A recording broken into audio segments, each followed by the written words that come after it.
Aunty Naa was known far and wide for her delicious beans and plantain. Her food stand was always busy with people eager to taste her magical dishes. She lived in a small village called Asanka, where everyone knew each other.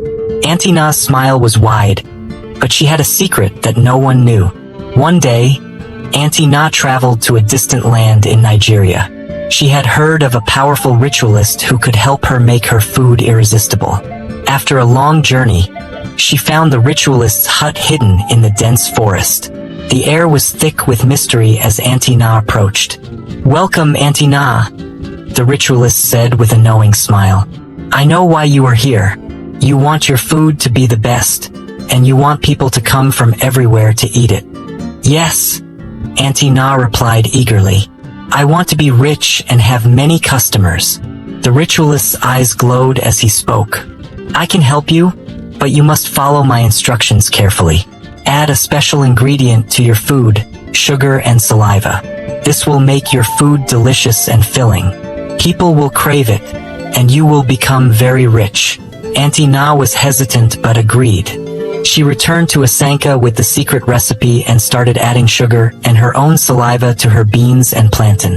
The very next day, her food stand was swarming with people. Everyone who ate her food felt full and satisfied for the whole day, and word quickly spread. Days turned into weeks, and Aunty Naa's fame grew. People traveled from nearby towns just to taste her beans and plantain. She could hardly keep up with the demand. Her little stand became the heart of the village, and she began making more money than she ever dreamed of. But not everyone was happy. Two women, Ajoa and Esi, noticed that their husbands no longer ate their food. "Aunty Naa's food is better," their husbands would say, pushing away the dishes prepared at home. Frustrated and suspicious, Ajoa and Esi decided to find out what made Aunty Naa's food so special. One evening, they sneaked into Aunty Naa's compound and hid behind some bushes. They watched as Aunty Naa prepared her food. To their horror, they saw Aunty Naa spitting into the pot and adding sugar.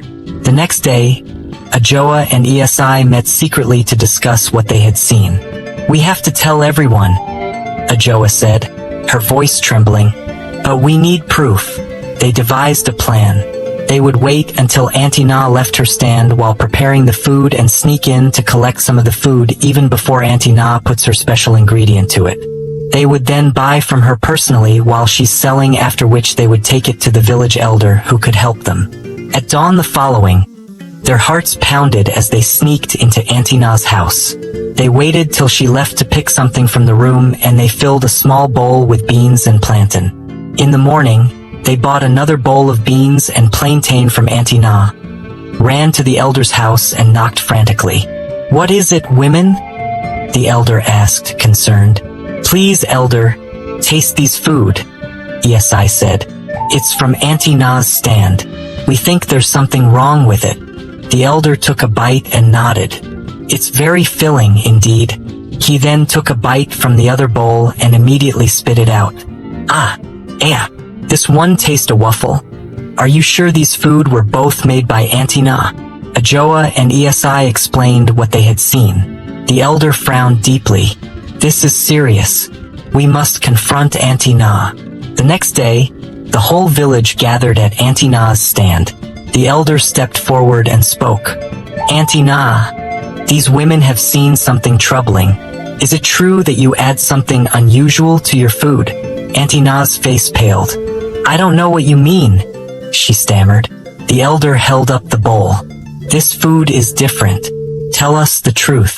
Tears welled up in Aunty Naa's eyes. She confessed everything: the trip to Nigeria, the ritualist, and the secret ingredients.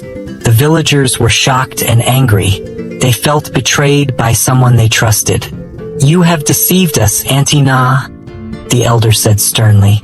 "You must leave this village and never return." With a heavy heart, Aunty Naa packed her belongings and left Asanka. Her once thriving food stand was abandoned, and the villagers slowly returned to their normal lives. Ajoa and Esi were hailed as heroes for uncovering the truth. But as Aunty Naa walked away, she couldn't help but wonder what she would do next. She had learned a powerful lesson about honesty and trust, and she vowed never to use deceit again. As she disappeared into the horizon, the village of Asanka returned to its peaceful existence, forever changed by the events that had unfolded.